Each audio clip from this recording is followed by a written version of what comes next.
आज हमारे सामने मान सिंह जी हैं। ये आपको अपना परिचय देंगे। आज हमको हम अपना परिचय देंगे और साथ ही बाबूजी को योगासन से बहुत लाभ हुआ है। ये योगासन बाबूजी ने कब से शुरू किया करना और इनसे उन्हें क्या क्या लाभ हुआ ये भी बताएंगे और कौन कौन से योगासन हमें नित्य करने चाहिए। गायत्री परिवार प्रज्ञा कुंज आमला से। चलिए, मैं आपके साथ में गौरव शर्मा। हाँ, मैं मान सिंह पिपलिया नानकार से हूँ और 2000 से मैं गायत्री परिवार का काम कर रहा हूँ। वैसे तो गायत्री परिवार में 1990 से जुड़ा हुआ हूँ और जिनके बाद में फिर काशीराम जी आए थे गुरुजी, तो फिर आर्य समाज का काम भी किया हमने, योग प्राणायाम किया, उनके साथ में प्रदर्शन किए, गांव में भी किया हमने, कोई मार्केट में भी गए। उसके बाद में फिर कोई ऐसे काम धंधे में लग गए तो हमने योग प्राणायाम बंद कर दिया। तो योग प्राणायाम बंद करने के बाद में क्या हुआ कि 2020 फरवरी महीने में हमें अटैक हुआ। अटैक होने के बाद में हम 3 दिन आईसीयू में आकर भर्ती रहे, 3 दिन उज्जैन रहे। उसके बाद में हमने फिर योग प्राणायाम शुरू किया। योग प्राणायाम शुरू किया हमने तो लगभग 1 घंटा पौन घंटा हम योग प्राणायाम करते थे डेली। तो उनसे भी लाभ मिलता रहा हमें। मिलते मिलते फिर सावन महीने हम गायत्री आश्रम पर आए, आमला प्रज्ञा कुंज आमला आश्रम पर आए और यहाँ पे आके हमने चंद्रायण साधना की। चंद्रायण साधना में जौ की रोटी खाई हमने, गाय की छाछ में, गाय का दूध की छाछ से जौ की रोटी खाई। उससे हमारे जो अंदर की कब्जी थी सारी कब्जी साफ हो गई। 1 महीने में हमारा 18 किलो कम वजन हुआ। और पहले हमारा फरवरी से लेकर सावन महीना तक हमारी गोली चलती थी। जैसे हमने चंद्रायण साधना की वहाँ से हमारे गोली दवाई सब बंद है। और आज मैं डेली लगभग 1.5 से 2 घंटा प्राणायाम योग व्यायाम करता हूँ। इनसे इतना ज़बरदस्त लाभ मिला हमें कि हमारी गोली दवाई सब बंद है और बिल्कुल स्वस्थ हूँ। कोई बात का कोई टेंशन नहीं, ना कोई दर्द, कुछ भी नहीं, बिल्कुल एकदम बढ़िया अच्छा है। और प्रज्ञा कुंज आमला में भी शिविर लगते हैं, हम यहाँ भी योग सिखाते हैं अगर कोई आना चाहे। और योग शिविर में सिखाते हैं, अगर योग करवाते हैं, अगर कोई करना चाहे योग, तो योग से हम किसी की बोली हुई बात नहीं बोल रहे, हमारी खुद की आजमाइश की बहुत बात बोल रहे हैं कि योग से वो लाभ मिला है कि हमें अटैक आया था, 6 दिन आईसीयू में रहा, जिनके बाद में गोली दवाई चली हमारी 3 महीने, जिसके बाद में हमने 2 से ढाई घंटा तक भी हमने योग प्राणायाम किया। उनके बाद में हमारा गोली दवाई सब बंद है और बिल्कुल हमें किसी भी बात का कोई दर्द नहीं है। बिल्कुल हम कुछ भी खा सकते हैं। रोटी पानी में कोई परहेज बताते थे कि घी मत खाना, दूध मत खाना, मैं घी भी खाता हूँ, दूध भी पीता हूँ और दाल बाटी जो भी है हम खाते पीते हैं अच्छे। हमें कोई किसी भी बात का कोई परहेज नहीं और ना कोई हमें दर्द होता है। बिल्कुल एकदम योग में वो ताकत है कि कितनी भी बड़ी बीमारी हो, सिर्फ मैं लगभग आधी घंटा भस्त्रिका करता हूँ और आधी घंटा उनके बाद में कपालभाति तो आधी घंटा क्या 1 घंटा हो जाता है मेरा, और आधा घंटा लोम विलोम। उसके बाद में फिर योगिक क्रिया है वो व्यायाम करता हूँ। तो इनसे क्या है कि मैं बिल्कुल स्वस्थ हूँ और अच्छा हूँ। और हमारे प्रज्ञा कुंज आमला गायत्री परिवार में यहाँ ही रहता हूँ मैं अधिकतर, और यहाँ गुरुजी का काम करता हूँ। कहीं भी हमारा कोई भी ऐसा गुरुजी का काम हो तो हम बाहर भी जाते हैं। और अगर कोई भी यहाँ पे आना चाहे तो यहाँ शिविर भी चलता है। तो योग करना चाहते हैं और अपनी बीमारी को भगाना चाहते हैं तो बिल्कुल यहाँ आए, निःशुल्क सेवा यहाँ मिलती है। और सभी से निवेदन है कि बिल्कुल यहाँ आना चाहे तो बिल्कुल आए, कोई बात की कोई शुल्क नहीं है। और इसी बात को अच्छा बाबूजी, हमें डेली कौन कौन से योगासन कम से कम करने चाहिए? प्राणायाम या योगासन आप दिखा सकते हैं? हाँ बिल्कुल दिखा सकते हैं ना। तो आप 2-2 मिनट के लिए हमें कम से कम 5-5 स्टेप दिखा दीजिए उनके, जिससे कि हमारे दर्शकों को पता चले और वे डेली योग साधना शुरू कर दें। ठीक है, तो पहला तो है हमारा भस्त्रिका। तो ये भस्त्रिका 3 प्रकार से होता है। अगर आप किसी के अगर कोई बुजुर्ग है और दिल में मतलब कोई बात का अगर दर्द है तो वो इसको धीमी गति से भी कर सकते हैं और स्पीड से भी कर सकते हैं। तो हम स्पीड से करके बताते हैं पहले कि इनको ऐसे करना चाहिए। वज्रासन में बैठ जाओ या पद्मासन में बैठ जाओ या बाबूजी, वज्रासन के क्या क्या लाभ हैं? वज्रासन के इतने लाभ हैं कि बहुत बढ़िया लाभ है। कितने लाभ है कि एक तो रोटी खाने के बाद में अपन को पानी नहीं पीना चाहिए। और वज्रासन में बैठने से क्या है कि अपने जो ये यहाँ से ऐसे मुड़ के अगर बैठ गए तो ये इनकी नीचे की खून की चाल रुक जाती है ना। तो ये चाल रुकने के बाद में ये चाल सिर्फ अपने फेफड़े में जाती है। तो इनमें कोई अगर फेफड़ा कोई नॉर्मल हो तो कमजोर हो ना, तो ये खून की स्पीड इधर बढ़ती है। तो इधर बढ़ने से अपना जो ये हार्ट प्रॉब्लम अगर ये है ना, ये बिल्कुल सही साट हो जाता है इनसे। तो रोटी खाने के बाद में अपन को वज्रासन पर बैठना चाहिए और पानी 1 घंटा बाद पीना चाहिए। तो अच्छा बाबूजी, तो मैं भस्त्रिका करके बताता हूँ।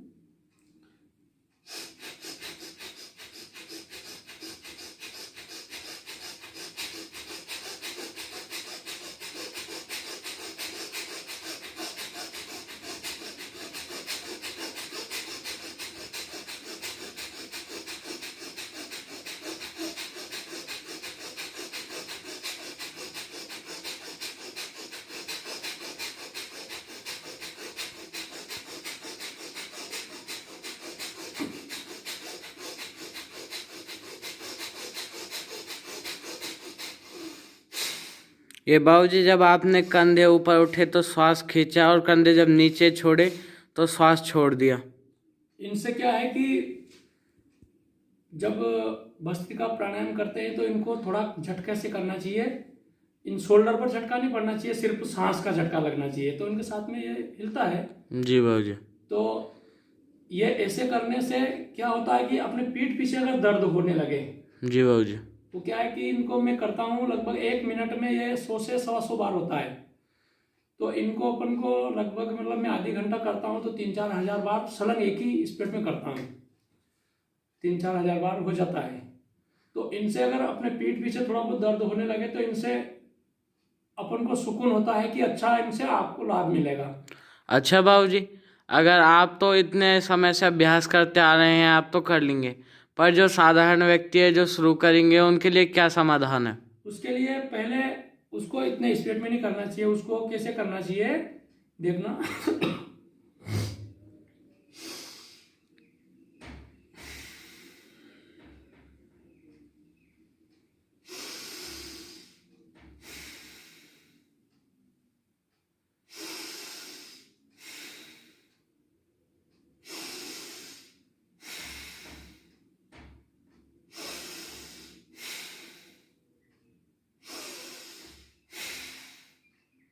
और बाबूजी, एक राउंड में कितना करना चाहिए कम से कम?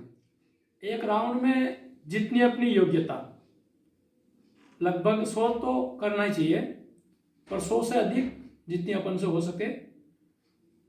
लगभग हम तो एक ही राउंड में लगभग 3000 से कम नहीं करते हैं, लेकिन जिनको 100, 200, 300 बार जितने भी हो सके इतने इतने का राउंड होना चाहिए। तो लगभग देखिए बाबूजी को तो अभ्यास है, बाबूजी कर रहे हैं तो बाबूजी 100 का नाम ले रहे हैं, पर आप जल्दी में, दर्शकों जल्दी में मत करना। आप ज़्यादा से ज़्यादा 30 बार करना या 25 बार का एक राउंड लेना और कम से कम 3 राउंड अवश्य करना। ऐसा बाबूजी ने हमको बताया था शुरू में जब हमने भी शुरू किया था। तो ऐसा आपको करना है। अब बाबूजी हमें दूसरे प्राणायाम के बारे में बताएंगे। ये कपालभाति है। अब इनके बाद में कपालभाति करना चाहिए। तो कपालभाति को सांस बाहर छोड़ना और ये अपना पेट अंदर जाना चाहिए। जी बाबूजी।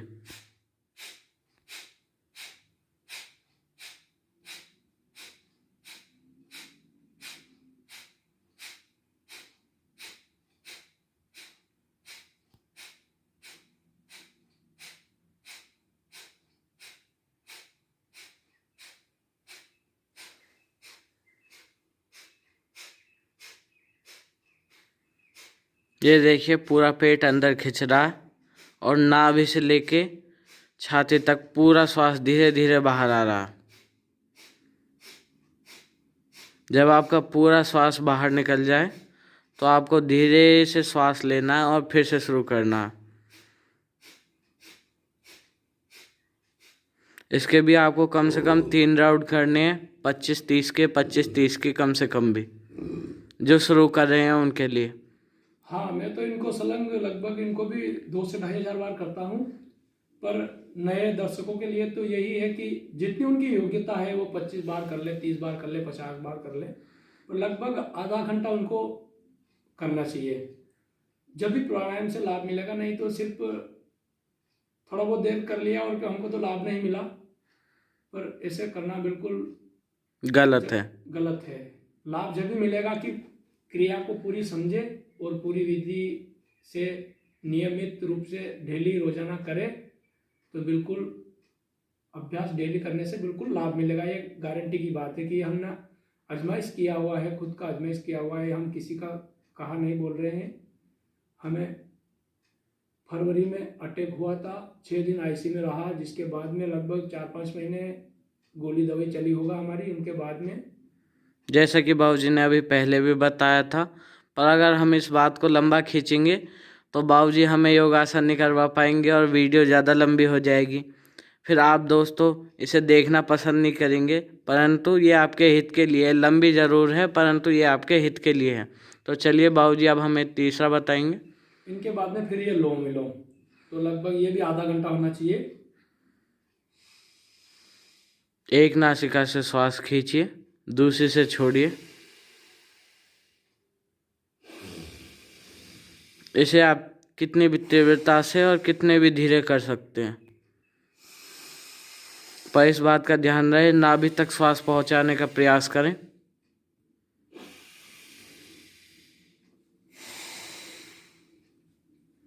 अब बाबूजी हमें 3 आसन और बताएंगे। मुख्यतः 3 हमने आपको प्राणायाम बता दिए डेली करने वाले, 3 आसन और बताएंगे। उनमें से एक मोटापे के लिए होगा और एक शरीर को सुडौल बनाए रखने के लिए, और एक बाबूजी अपनी तरफ से बताएंगे। वो क्या है कि इनके लिए योगिक जोगिक बोलते हैं इनको। ये 12 आसन है वैसे तो, पर इसमें ये मोटापा और अपनी चर्बी सभी कम करने के लिए लगभग 50 से 75 बार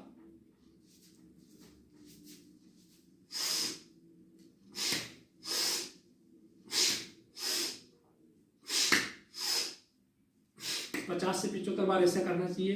फिर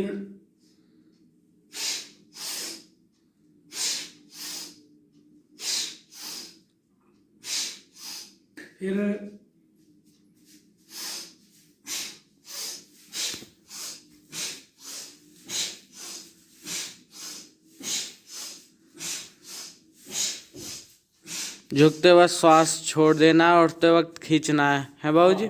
फिर ऐसे ये सब 50-50-100 बार करना चाहिए।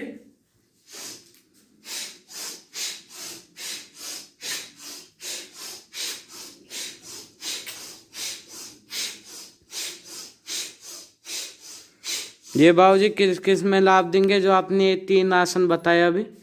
ये चारों आसन अपने मोटापा के लिए अच्छा रहेगा। इनसे अपनी चर्बी कम होगी और मोटापा में बिल्कुल लाभ मिलेगा अपन को। और बाबूजी सुडौल बनाए रखने के लिए शरीर को कोई 1-2 आसन?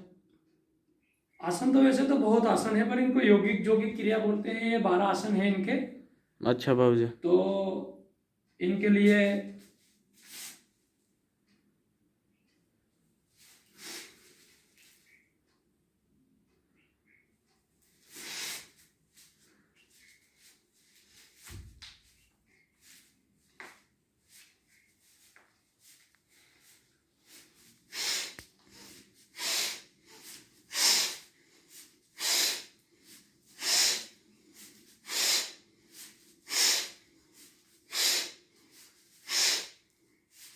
50-25 बार लगभग इनको भी करना चाहिए।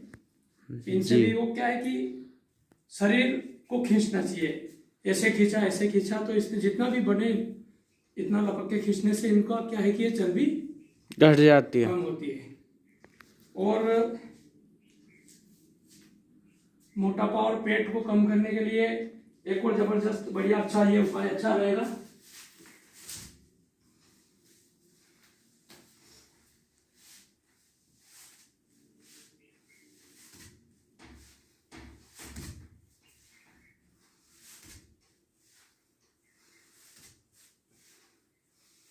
और बाबूजी जो मोटापे के कारण पैर ही ना उठा पाए इतने ऊंचे, उनके लिए कम से कम उन्हें कितना करना चाहिए और क्या करना चाहिए लेट करके?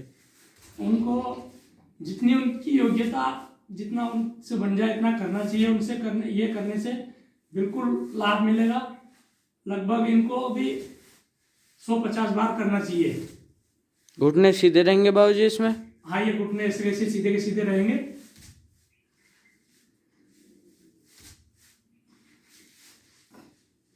ये कौन सा आसन है बाबूजी?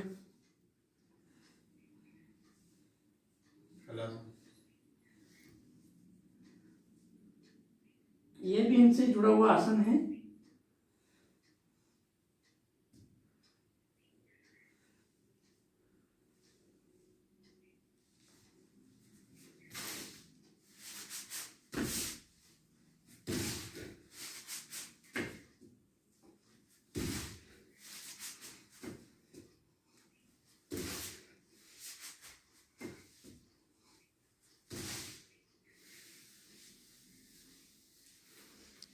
अच्छा दोस्तों, हम मिलेंगे हमारी अगली वीडियो में। आज के लिए बाबूजी ने आपको ये डेली करने वाले कुछ योगासनों से परिचित करवाया और आज मानसिंह जी से आपका परिचय हुआ। अगर आपको योगासन से रिलेटेड, सनातन धर्म से रिलेटेड कोई भी वीडियो चाहिए तो आप इस पर ज़रूर बने रहिएगा। हम मिलेंगे हमारी अगली वीडियो में, तब तक के लिए बाय बाय। अगर वीडियो अच्छी लगी हो और चैनल को सब्सक्राइब करना और वीडियो को लाइक करना, शेयर करना मत भूलिएगा। चलिए दोस्तों, हम मिलेंगे हमारे अगले वीडियो में।